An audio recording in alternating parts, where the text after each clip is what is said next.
Hi, this is Jay Sweet, and you are listening to My Weekly Mixtape with Brian Colburn. We're about to blow your mother minds.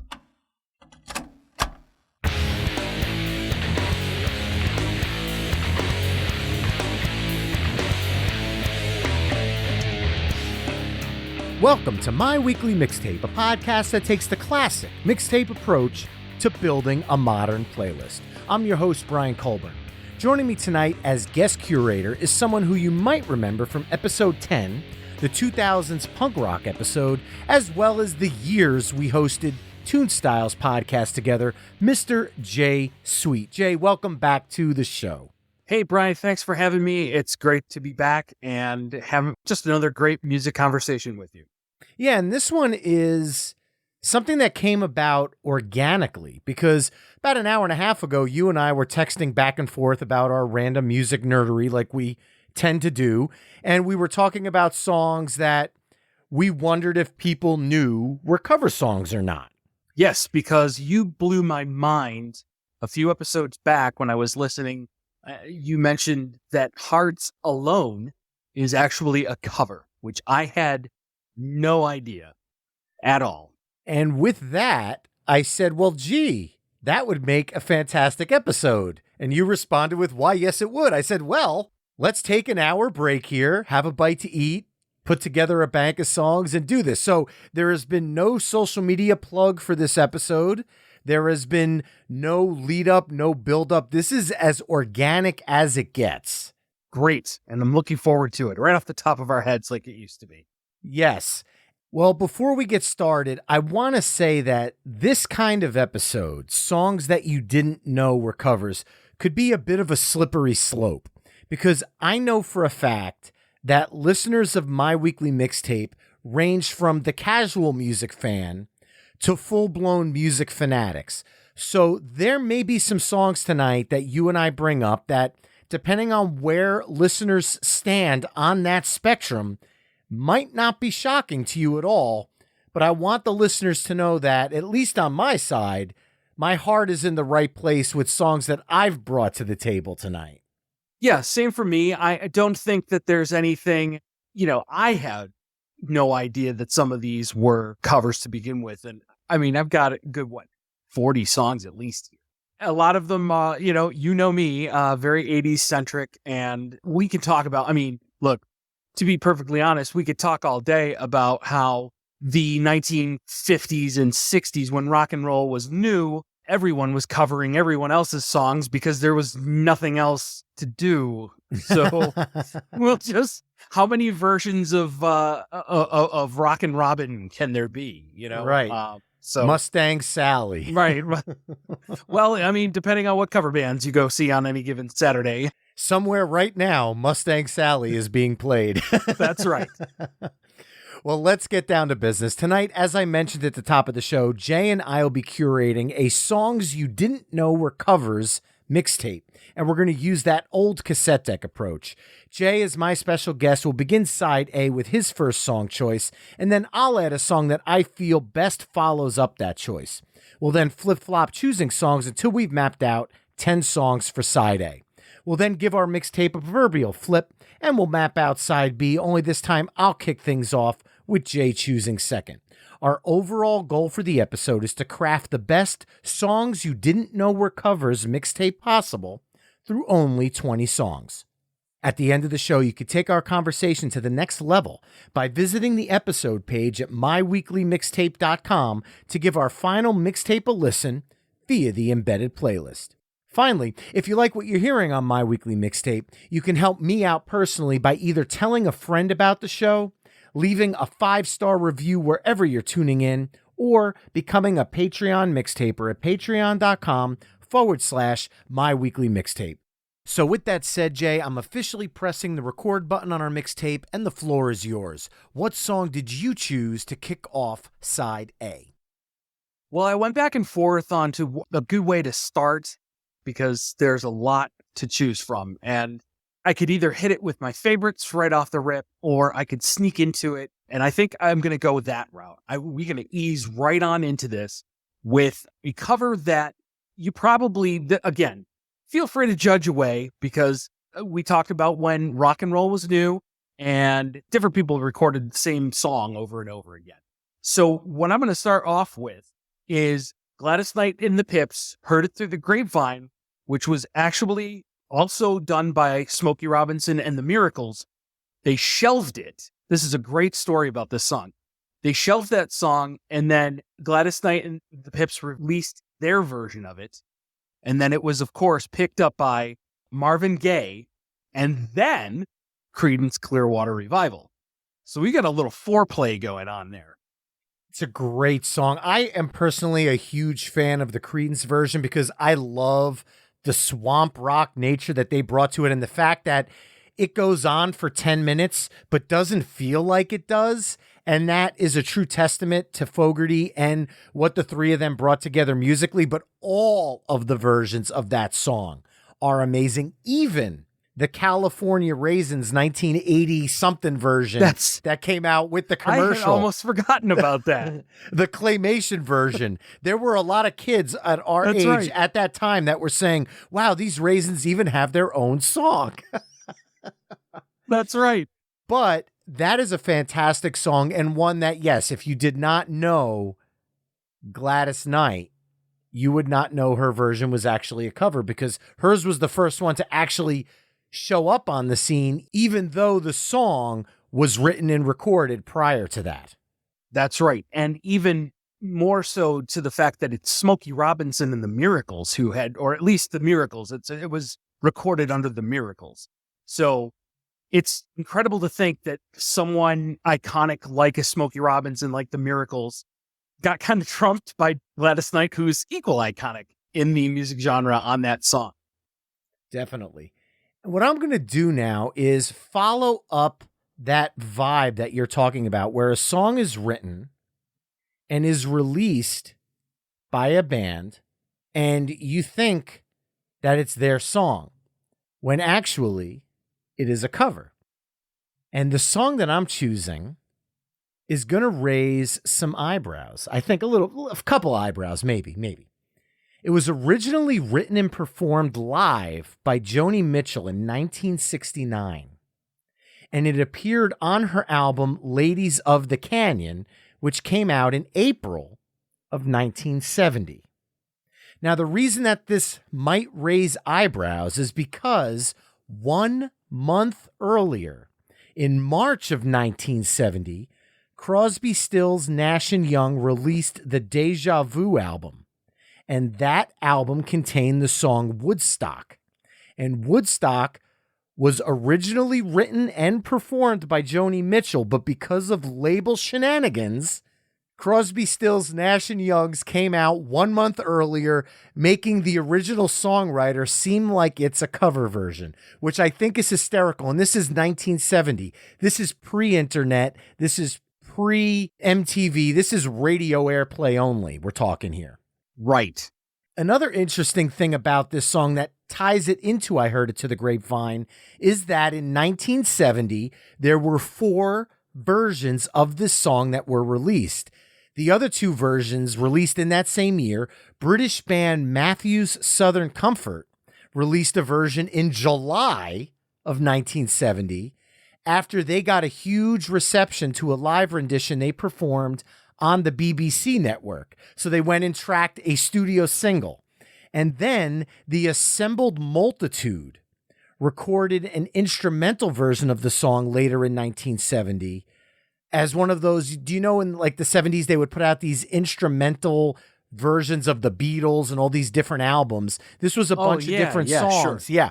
And this version has like a James Bond feel to it. It's a really wild instrumental version, but Woodstock was a single 4 different times in 1970. And if for the people that know the Crosby, Stills, Nash & Young version are right to assume that they're the first ones because it's the first one released, when in fact it is a cover song. And you mentioned it was written by Joni Mitchell, right? Originally?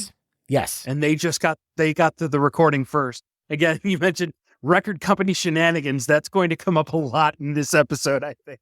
Oh, definitely. Yeah. And this is one of those things where, I mean, look, a good song is a good song. And obviously there's no denying the power of Joni Mitchell's songwriting, and everybody knew it. Everybody knew she had the magic touch when it came, and that is why people from America and in London, where everybody was trying to get their hands on this song because it spoke to the time, and she is one of the premier songwriters of that era.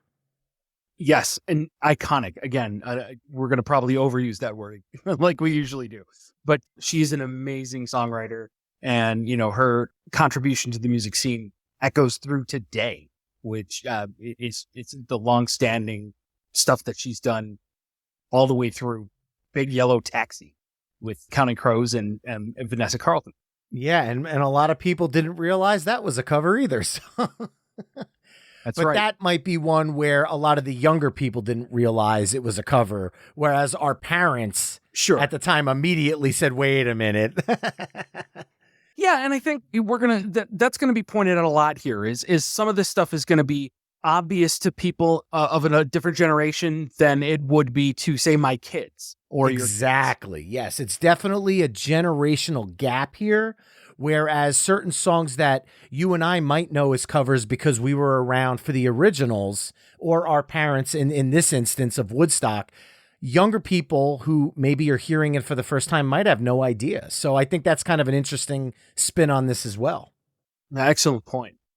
All right. Gladys Knight and the Pips, Crosby, Stills, Nash and Young. What do you got for track 3, Jay? Let's keep going in this little groove that we've got going, this 60s, 70s groove that we've got going.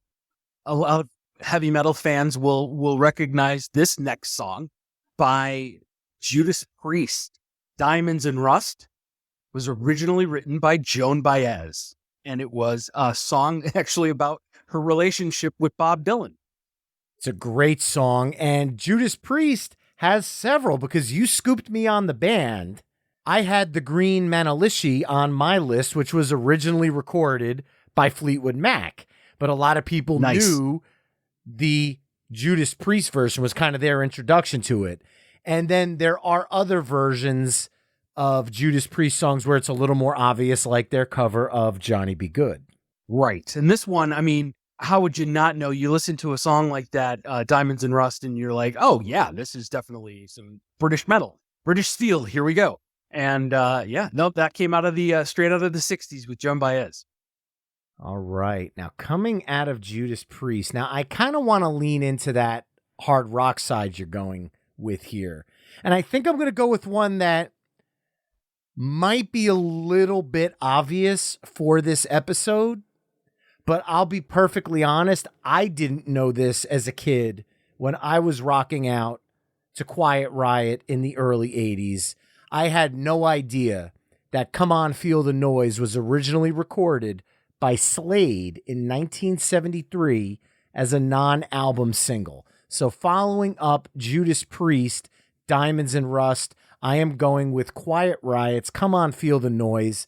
It's one of those anthemic songs, and I'll be honest, when I listen to the Slade version and I listen to the Quiet Riot version, sans Kevin DuBrow's amazing vocals. I mean, one of a kind vocal delivery. He had the rock voice that so many people just dreamed to be able to nail with such ease. He was such a one of a kind talent. The Slade version, there's not so much difference in the song. Quiet Riot didn't reinvent the wheel with it. They just played it as they would play any Quiet Riot song. Maybe it might have a little bit more oomph and a little bit more energy, but the Slade version is heavy as hell as well. Absolutely. And I got to tell you, so you scooped me, of course, there with Quiet Riot. Quiet Riot, for all intents and purposes, could be considered a Slade cover band because not only was Come On Feel the Noise a Slade song, but I believe Mama We're All Crazy Now was also a Slade song. And that's the one I had on my list. Yeah. I mean, Slade, when you talk about underrated rock bands of all time, Slade has to be in that conversation. Absolutely. All right. So how do I follow? We've made a terrific jump here from Gladys Knight to Pips and Joni Mitchell to Diamonds and Rust and now Quiet Riot. So let's stay on that heavier side, that rock and roll side, and let's talk about how much we love rock and roll. As Joan Jett, or should I tell you, the Arrows, had once told us back in the day. That's, again, I grew up in the 80s, and, Joan Jett was fierce on the scene. She's one of my favorite artists of all time, and I would never have known that I Love Rock and Roll was a cover. I did not know that as a kid. My parents did. So I knew that little tidbit of information a little younger than most. But Joan Jett did a lot of covers back in that era. Because if you think of her cover of Crimson and Clover, right, she did Dirty Deeds, which the entire album that was from was nothing but cover songs. So there were a lot of cover songs sprinkled in the mix of Joan Jett and the Blackhearts. Obviously, the most iconic, I Love Rock and Roll. When I listen to the Arrows version, I'll be honest, it is probably the closest note-for-note rendition of a cover that I have on my list tonight. Because when you listen to the Arrows version, musically, it sounds very similar to what Joan Jett and the Blackhearts did. It just doesn't have Joan Jett's growl and snarl to it, which is what I think really set the two apart. Definitely. And it's more that she brought it to life across the pond, as it were, and had just brought that intensity that Joan brings to every record that she does. Well, I am going to continue leaning into this with one that I did not know for the longest time was a cover song. And it was originally recorded by someone called Jake Holmes in 1967 for his debut album, The Above Ground Sound of Jake Holmes. A year later, a band called the Yardbirds reworked the song with a new arrangement and included it on their Yardbirds 68 album, which was produced by the one and only Jimmy Page, who then took this song, Dazed and Confused, to Led Zeppelin, and the rest is history. Even though Jake Holmes' version still has that psychedelic trippiness to it, Led Zeppelin's became the definitive version of the song, to the fact that people didn't even know it was a cover for such a long time. Yeah, until he sued them. Yeah, exactly. It just became the version of the song. And that's something that when you create a cover that completely eclipses the original to the point that people, I don't want to say forget, but people, yeah, that's the only word I could use, that they forget the original even existed. Yeah. And now, granted, there's a gray area here because Jake Holmes' version has different lyrics, but when you listen to the two back-to-back, it's very obvious that Led Zeppelin's version is a cover. Yep. And when you say to somebody, Dazed and Confused, the first band they say is Led Zeppelin. They don't say Jake Holmes. And there's a reason for that. And they don't even say the Yardbirds. Right. And Yardbirds did have Jimmy Page in it, but still, it wasn't Robert Plant's vocal delivery, which again, that separated it from the Yardbirds version and separated it from the Jake Holmes version. And I feel like this one, for classic hard rock fans, might be a little, come on, Brian and Jay, I know this was a cover. But for the casual music fan, they might be surprised by this one. So this one I had in my list as a possibility to use, but coming out of Quiet Riot and Joan Jett, I felt like it was the perfect time to squeeze this one in. Awesome. A great pick. Let's dial it back into some funky rock and roll here. I'm going to talk a little bit about something you had touched on a little while ago, was Fleetwood Mac. And if you had asked me a few weeks ago, even, if you say the words Black Magic Woman, your thoughts are Carlos Santana. That's not true. Originally, Fleetwood Mac recorded Black Magic Woman, and then Carlos got his hands on it, and oh boy, I just lost who's the vocalist for that record? Greg Raleigh from Journey. Greg Raleigh, yep. From Journey, that's right. So Greg Raleigh threw his vocals at it and really laid out that really cool pipe organ in the beginning of it, and just magic happened. Fleetwood Mac was always an amazing band, even in their earlier era before the Nicks Buckingham phase. And people tend to forget that, but that's why bands like Judas Priest were covering the Green Manalishi and Santana was covering Black Magic Woman. They had that magic, whatever you want to call it, that lightning in a bottle. And no matter who was part of Fleetwood Mac, every one of their eras was iconic. And I think that is a testament to Mick Fleetwood having his finger on the pulse of music throughout all the iterations of the band, even into the 80s when they dialed into the AOR sound for the late 80s Little Lies. They knew how to keep their finger on the pulse and stay relevant decade after decade after decade. And I think while Santana's version is the definitive version, Fleetwood Mac's is still incredible. Absolutely. All right, so following that up, I'm going to bring in a song that kind of has an asterisk next to it. Because for all intents and purposes, a majority of people didn't know this song had an original version until some 27 years after its initial quote-unquote release. Paul Pena wrote and recorded this song for his 1973 album New Train. However, because of a, here we go again, dispute between him and his label, New Train did not see the light of day in record store shelves until the year 2000.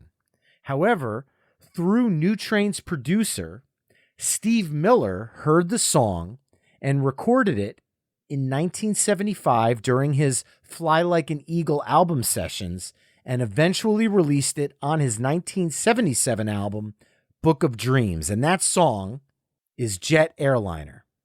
That is so good to hear that I didn't even know. Again, that's that riff, that guitar riff, that opening. That is iconic to me, and that is Steve Miller. But it was written by Paul Pena, and his version is very similar to Steve Miller Band's. It still has that bluesy rock feel to it, although lyrically, Steve Miller's is a little different. I went and got the New Train album, and the entire album is incredible, and it's one of those lost records that you go back and listen and you go, how the hell was this guy not more popular? And obviously, the scene knew it because Steve Miller would not have covered the song if he didn't feel what Pena was putting out. And to me, this song is one of those examples that when you hear Jet Airliner on classic rock radio, you immediately go, oh, this is a Steve Miller Band song. But when I found out that it was a cover and I first heard Paul Pena's version, it blew my friggin' mind. And I'm hoping it's blowing somebody's mind that's listening right now. Oh, 100%. That's blowing my mind. Well, all right. So where do we go from Jet Airliner? All right. So let's do it this way. So let's talk about a little movie called Bill and Ted's Bogus Journey. And I think just by announcing the title of that movie, I think you know exactly where I'm going with this. 100%. Now, Kiss is not actually unknown to the cover songs realm either. But this song was reworked by, originally done by Argent and Russ Ballard, which is, again, no stranger to the Kiss catalog. Russ Ballard's contributions to the Kiss catalog are numerous. But it used to be the lead singer of a band called Argent, which is most well known for their song Hold Your Head Up. But if you were to listen to a great tune, God Gave Rock and Roll to You, and then Kiss redid it as God Gave Rock and Roll to You Too for the Bill and Ted movie. Which, I'll be honest, I didn't know that it was a cover when Bill and Ted's Bogus Journey came out. I learned about it because I was a nerd opening up the J cards and reading through the cassette liner notes. And I'm like, what's this Russ Ballard name next to Paul Stanley and Gene Simmons? What's going on here? But I love that song, and coming out, it's very anthemic. I mean, I could see why Kiss did it. And then obviously thinking about the movie soundtrack and thinking about Bill and Ted's Bogus Journey, it really is the perfect song for that movie, regardless of who wrote it originally. And I absolutely love the pick. And to close out side A, I am going to go with something you mentioned right at the top of the show, Jay. You spoiled it at the beginning, but for those that don't know, originally recorded by I-10 for their 1983 album, Taking a Cold Look, I am going with Hearts Alone because it is an anthemic side closer, and I need to continue that energy from God Gave Rock and Roll to You.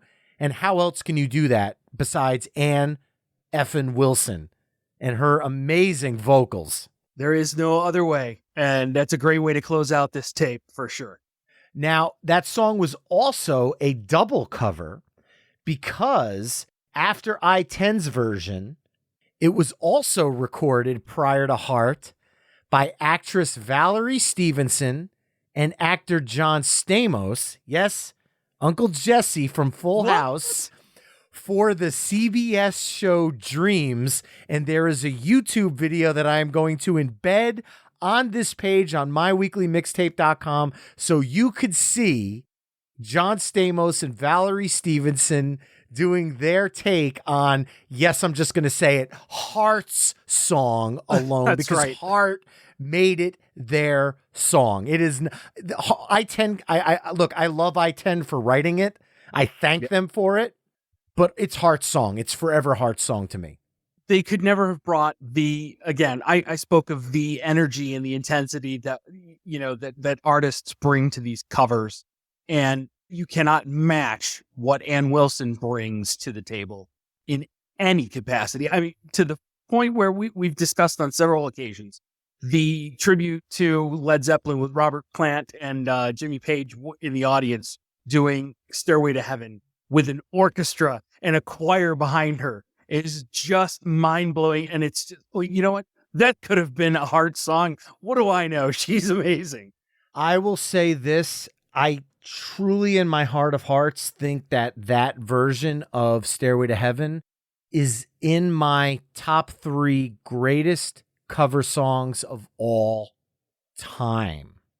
I have to agree with you. I mean, every time I watch that video, the hair on my arm stands up and you get that lump in your throat when the chorus at the end, when she's hitting the high notes, you see Robert Plant crying and you're sitting there going like, man, who's chopping onions around me as I'm watching this on my computer? What is this lump in my throat? Like, this is not, right. It was just so powerful and it was such a moment.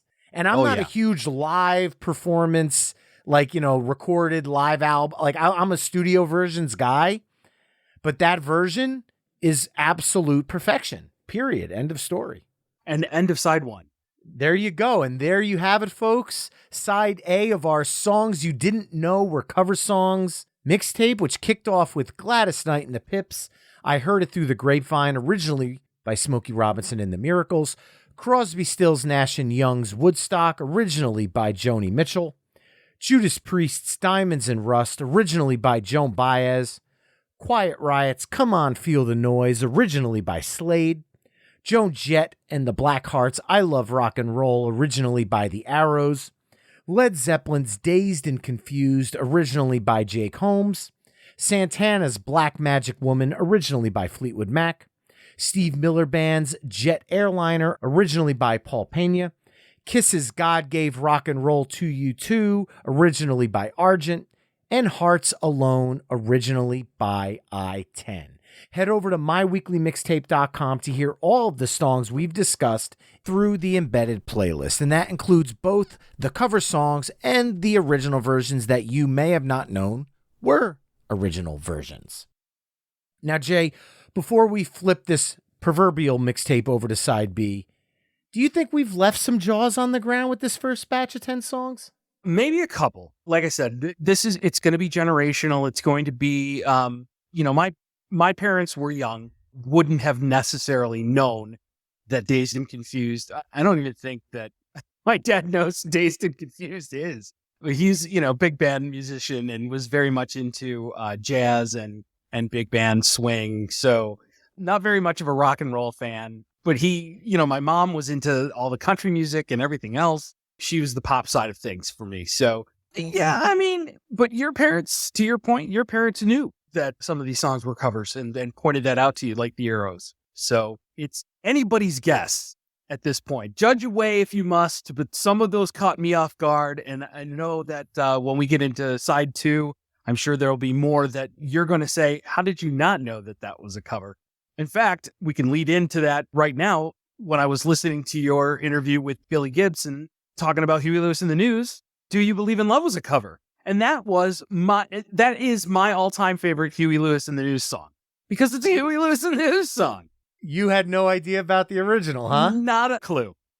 Well, then with that, I will take that lead and I will start side B with that song. There you go. Because I want people to go back and listen to episode 23, the Ultimate Huey Lewis in the News playlist featuring Bill Gibson, the band's drummer. I would rather you hear the story from his mouth versus mine. But long story short, it was originally recorded by Supercharge in 1979 for their album Body Rhythm. And their lead singer, some guy named Robert John Mutt Lang, is the one who submitted the track to Huey Lewis in the News. And if you know music in the 80s, Mutt Lang is all over the decade. Oh, for sure. And he knew what a hit song was. And obviously so, because Do You Believe in Love is just that. And yes, when I first found out that that was a cover, because you cannot find that version on Spotify, I was like, are you kidding me? There's just no way. There is no way. And it's the same thing with Heart and Soul, the other Huey Lewis in the News hit, because I had both of the songs sitting in my bank because those are both cover songs. And I had no idea. And we talk about both of them. So instead of going deeper into Huey Lewis in the News, I would rather the mixtapers go back and check out episode 23 because it's much better coming out of Bill Gibson's mouth than it is mine. So kicking off side B, Huey Lewis in the News, Do You Believe in Love, originally by Supercharge. Beautiful, beautiful. That was a beautiful segue. I set you up nicely for that. Yeah, thank you. You lobbed it, and I just figured I'd take the swing. That's right. That's how it works. That's how it works. Like minds, we share a brain, right? Or at least a cell. Yes. Whatever's left of after the 90s. All right. We started off with some Huey Lewis in the News. We're talking about believing in love, and let's stay in the love vein. Everybody knows a little movie Ghost with Demi Moore and Patrick Swayze, the late, great Patrick Swayze, and that iconic scene where we got clay everywhere. And that I'm just going to leave it at that. But the song that was playing in the background of that scene was Unchained Melody by the Righteous Brothers. That was, as far as I was aware, and I was a big fan of the Righteous Brothers. That was their song, but it was in fact not their song. The original, again, when I talked about earlier, the rock and roll was new and kind of everybody had a version of everybody else's song at one point or another in the 50s and the early 60s. This song was originally done by Les Baxter in 1955, and then it was covered by 3 other artists before falling into Bill Medley and Bobby Hatfield's hands. That song, honestly, is the Righteous Brothers to me. They, like Hearts Alone, made the definitive version. But when you go back and listen to the others, you go, wow, at the end of the day, an amazingly written song is an amazingly written song. And Unchained Melody might be one of the greatest love songs ever. For sure. It's just so timeless because think about this. Ghost came out. Was that in the late 80s or early 90s? Good question. I want to say early 90s. Oh, actually, I just Googled it while you were thinking. It was 1990. See, I am not a movie guy, so I do have to cheat when it comes to that stuff. So I was kind of right. 1990, depending on who you ask, could still be the end of the 1980s. So, but again, that is several decades after the original, and it still felt real in the 90s. Absolutely. Think about this. Boyz II Men did their version of In the Still of the Night, originally by the Five Satins. And it's still, because of Unchained Melody, there was that kind of era where in the early 90s, old doo-wop felt modern again. It kind of did that full circle movement where the old sound sounded fresh and new again. So to me, Unchained Melody did that because of the use in Ghost. And pivoting out of that, I just want to go with this next song. It's a total 180. I'm just blowing the playlist up here, but I have to be honest, this is one that I recently learned was a cover song. And the only tie that it can have to Unchained Melody and Do You Believe in Love is that it involves love in some sort. That's the only tie, because I'm going into a completely different genre here, and one that we haven't touched on yet for the most part, and that is country music. In 1991, a band called the Marcy Brothers wrote and released a song called Don't Tell My Heart. And it didn't really go anywhere. And then a year later, a man with a purpose and a mullet changed the face of country radio and took Achy Breaky Heart to the top of every chart there ever was. Billy Ray Cyrus' Achy Breaky Heart is a cover song originally recorded as Don't Tell My Heart by the Marcy Brothers. What tie does that have to Huey Lewis in the News, Do You Believe in Love, and the Righteous Brothers, Unchained Melody? None. But this one shocked me that it was a cover, so I'm hoping it's shocking somebody listening right now.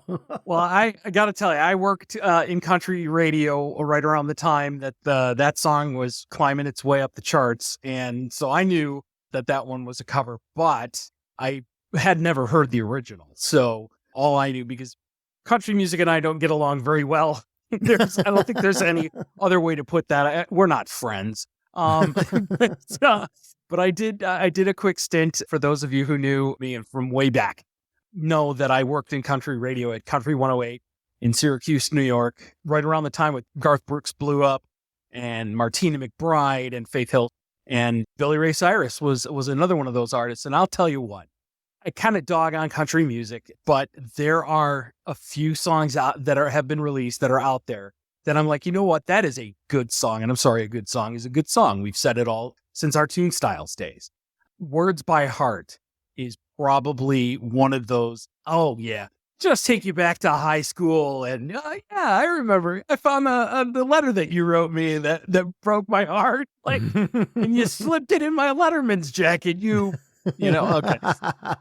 But let me go back, and since it's my turn to pick the next song here, I'm going to go ahead and stay in the country music vein, believe it or not. And actually, we could talk about All for One being a John Michael Montgomery cover band for the most part. But one of my favorite songs growing up, because of my mom, was a song by Juice Newton called Angel of the Morning. And it had such a beautiful melody and just the haunting music behind it, the way that the arrangement was behind it. But that went on to be covered by Chrissy Hynde, The Pretenders, and I think it featured on Friends, did it not? Let's just say my wife, being the biggest Friends fan that I know personally, would be very upset with me if I didn't give that a resounding yes. So, yeah. There you go. Well, it was originally recorded by Evie Sands in 1967, and I had no idea who Evie Sands even was. I grew up with the Juice Newton version, and that version is my version because my mom. So I had no idea, and I went back and thought, oh, all right, Evie Sands, 1967.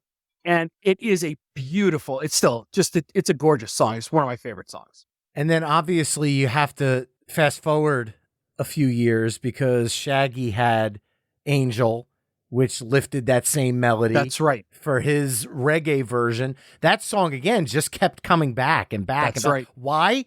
Because it's so damn addictive. And if you think about it, if you listen to that song, the bass line fits in perfectly with The Joker by Steve Miller Band. Boom, boom, that's right. Boom, boom, and Leaving Las Vegas by Sheryl Crow. And that is why Blues Traveler used to cover that song and mash them all together, because of the way they flow so nicely into each other. You're kidding. Yes. Yes, so they did. I got a funny story about that. So this is actually how I found out that Unchained Melody was a cover, with the Righteous Brothers version was a cover.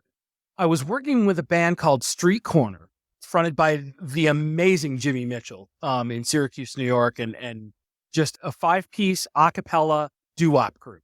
And they sat and they did the whole finger snapping, toe tapping, and doo-wop thing with the ooh-ahs and the vocal harmonies behind it in 5-part harmony. It was beautiful. And when I would fill in for one of the singers, every once in a while I'd come out from behind the soundboard, and kind of became the honorary sixth member of Street Corner Five. And they started doing Angel by Shaggy, and then riffed into Joker by Steve Miller, and then riffed into Leaving Las Vegas by Sheryl Crow. I can't believe that Blues Traveler did that. That's funny. Yeah, it's an awesome, awesome tune. And obviously, look, you're going G, C, D for a chord progression. They're not rewriting the book, but it's just such a perfect progression. Oh, for sure. Following up Juice Newton, I want to go with another female artist here. So I'm going to go with a song that was originally recorded in 1993 by a Danish singer named Liz Sorensen. And the song was called Brant, which is Danish for burnt. Then, a year later, two of the original songwriters, Scott Cutler and Annie Previn, recorded another version of this song in 1994 with their band Edna Swap. And then in 1996, American-Norwegian singer Trine Rein recorded a version of this song. None of those three versions really hit big, but obviously somebody out there knew that this song was destined to be massive. And finally, in 1997, Natalie Imbruglia released her version of the song, which became the de facto go-to version of Torn. It took an Italian-Australian to figure out how to make that song pop. Yeah, and that song exploded, and that was all you heard on radio for all of 1997. And if you want another laugh, head over to myweeklymixtape.com because I'm going to post a comedy skit by David Armand along with Natalie Imbruglia. David Armand is the comedian who takes songs and he mimes them with his hands and facial expressions. And it is hysterically funny. And Natalie Imbruglia is singing the song live as he's performing it, kind of mimicking whatever's happening in the song he's doing with his hands and facial expressions. I do the song no justice by explaining it, but the video is absolutely hysterical. Listen, I've never seen this video, but I'm seeing it in my head unfold as you're saying it, and it's funny. I'm going to check that out for sure. Definitely. So Natalie Imbriglia's Torn following up Angel of the Morning. All right. Well, let's stay in Italy then. Not that Natalie was in Italy, but she was Italian in Australia. Very weird. What are you going to do? A little song by a young lady who unfortunately once again left us too soon. Miss Laura Branigan had a very famous song called Gloria, which was originally an Italian song. So it took Laura Branigan to translate that song into English, originally by Umberto Tozzi and Giancarlo Bagazzi. And they terrible Italian, Jay. It's terrible. It was translated into English by Jonathan King, and in 1982, Ms. Branigan recorded that song, and it just went up to number 2 on the charts. Two, making it, the worldwide sensation that it is. And I'll tell you again how I found out that was a cover was we're eating at our favorite place, Paisano's on Mulberry Street in New York City, and I'm hearing this familiar melody coming through the speakers in the kitchen. And I thought to myself, oh, that's cool. Somebody Italian covered Laura Branigan's song.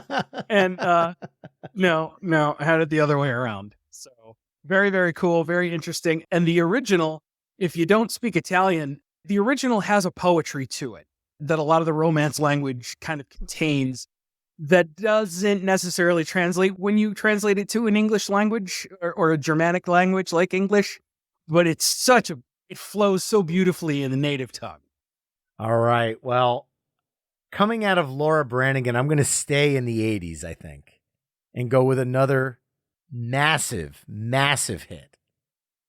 But the original was a song by a different name, and it was more of a rock song.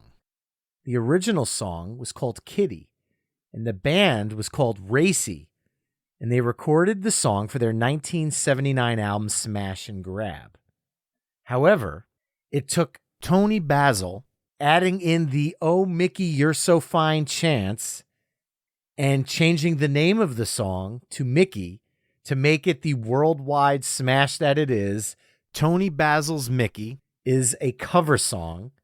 Changed some of the lyrics a little bit, but when you go back and listen to Racy's version, you really have to question how the hell the original wasn't a hit, because it's just as infectious. I just don't think, actually, scratch that. I think I know why Racy's wasn't massively popular and Tony Basil's was. And it's 3 letters, MTV. Well, sure. Right place, right time. Exactly, because the original song to me is just as good, but there wasn't that video, that That's iconic right. early MTV video. And I think that's why this song kind of gets overlooked as a cover song. So again, I don't know if this one is a holy crap, that's a cover moment, but when I first heard the original, I'm going, when did a rock band do a version of Mickey? And then, like the nerd I am, I did some research and found out Mickey was the cover version. That's pretty cool. And so Tony Basil was kind of Paula Abdul before Paula Abdul, right? She was a choreographer, or Yeah. she was a dancer. And I remember that. And then she had that one hit. And then she did a movie, Once Bitten, with Jim Carrey, right? Yes, yes. But the thing is, I think when people go back and hear the original without the chanting, I feel like they're going to be like, something's missing. But Right. it's actually, at its core, like we've talked about throughout the night, a fantastic song, Oh, yeah, absolutely. especially for pop music. Because look, if it wasn't for Mickey, Weird Al Yankovic doesn't have Ricky on his first right. album, which kind of helped propel him as too, because his music video, again, got airplay. I mean, it wasn't to the level of Eat It, but still, this is kind of where he knew that there was something about the song, or else he wouldn't have parodied it. That's right. And speaking of Eat It, let's go ahead and stay in the 80s and talk about the cover of that wholly original song that Michael Jackson did a parody of, called Beat It. For those of you who haven't seen Weird Al's documentary movie, you wouldn't get that joke. But it's for us true Weird Al nerds, that one killed.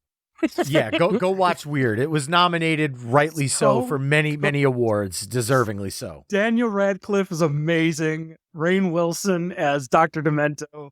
So funny. So many good points in that movie. But in all honesty, let me stay in the 80s. And I talked a little bit about off the top about how I went back and forth between the Gladys Knight and the Pips and one of my favorite artists of all time, ever, hands down. I'm going to insert that here because a group called the Spinners were popular yacht rock staples, right? The Spinners had a great song called Working My Way Back to You, Forgive Me Girl. And that song originally was by Frankie Valli and the Four Seasons. Yes. And not a lot of people knew that. It was a kind of a mashup, like the Nylons' Kiss Him Goodbye when they did that song in 87. It's a great song. That was one that I knew was a cover growing up because my parents used to take me to car shows all the time growing up. Yep. So at the car shows, it was all the older muscle cars, and they always had doo-wop and 50s music and 60s music playing. So I heard a lot of Frankie Valli and the Four Seasons. So when I heard the Spinners version, I was able to put 2 and 2 together at a younger age. But had I not been kind of introduced to that scene, if you will, I would have never known. Oh, for sure. And like I said, I grew up on Frankie Valli and the Four Seasons. Frankie Valli has one of those voices for me that I could only hope someday that I could have imitated, and still to this day, I'm just close, just that close. But I knew, of course, because I'd known Frankie Valli and the Four Seasons. To your point, go to car shows, State Fair, got to meet Frankie Valli and the Four Seasons, was amazing. Got to introduce him to one of the state fairgrounds in New York State. We got to introduce him on the Cole Muffler Court at the time. And it was a dream come true to meet him. And this was before Jersey Boys, before The Sopranos, when he just gets whacked in the worst way. But yeah, he is one of my all-time favorites. And that group shaped my musical influence. Having heard that through my dad's cover band, The Professors, when I was little, they would do that in Run Around Sue. So I knew all that doo-wop stuff from that. And that's how I got to where I am in my musical career now. Awesome. I am struggling. I have one song left, and I have 3 songs I'm literally staring at on my screen. But I want to go with one that might actually surprise people. Might. And because we've been kind of swaying around the 80s here, I feel like musically this is going to fit. So this song was originally recorded by Gloria Jones in 1965 as the B-side to her single, My Bad Boy's Coming Home. The single was a commercial flop, which means the B-side was a commercial flop. But then fast forward to the 80s, and Soft Cell covered that B-side and turned it into an international smash, Tainted Love. Until recently, I was not aware that Tainted Love was a cover. I thought that was Soft Cell's original. So, wow. Yeah, I feel like that's one that, because the cover was not a massive hit and a B-side, when you go back and listen to Gloria Jones' version, oh my God, it's like Motown. Mm-hmm. And you hear the song and you think to yourself, this really works as a soul song. So yeah. it made me respect Soft Cell's rendition of it even more, because they really changed the musical landscape of that song, because the two sound like they're from completely different cinematic universes, musically speaking. Sure. But yet it's the same song. That's incredible. And again, Soft Cell with late 1981 with synth pop coming into play and really taking that Motown sound. Again, right place, right time. I think that Soft Cell capitalized on that new wave synth, second wave British invasion kind of stuff and really sold it. Really, really helped with the launch of MTV. Well, Jay, I now get to pass it to you to close us out for the night. And this is going to be tough because we've been sitting in the 80s, but I still have a ton of songs on my list here. I do too. There's a volume 2 just waiting in the wings. Absolutely. For this one. Here we are, up to number 1 on our final countdown. This song is going to, I'm telling you, my jaw hit the floor when I found this out.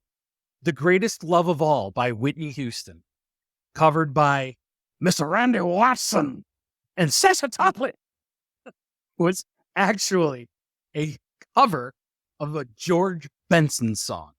Believe it or not. See, when you said Whitney Houston, I figured you were going for I Will Always Love You, the cover of Dolly Parton's smash country hit, because of your little knowledge of country music. But that is a good pick, because I have not heard George Benson's original. I will not lie. Mm-hmm. And it's very different. That Whitney putting her stamp on it, it's that is exactly what made it the iconic song that it is, to the point where it was lampooned in pop culture all over the place. Yeah, I was gonna say there is a reason when Whitney Houston puts her stamp on something, she just takes it. She's like, it's mine, because Dolly Parton is one of the most recognizable voices in music history. Is that a stretch to say? Not at all. And Whitney took her song, which I Will Always Love You was a hit twice on country radio for Dolly Parton, in the 70s and in the 80s, because of the re-recording for the Best Little Whorehouse in Texas soundtrack. Yep. And yet, when that song came out, I don't remember a single person in the 90s telling me, hey, did you ever hear the Dolly Parton version? It was just, did you hear the new Whitney Houston song? Mm-hmm. And that was what she did to songs that she sang. Very much the way when Ann Wilson sings a song, she makes it her own. Whitney does her thing and makes it her own.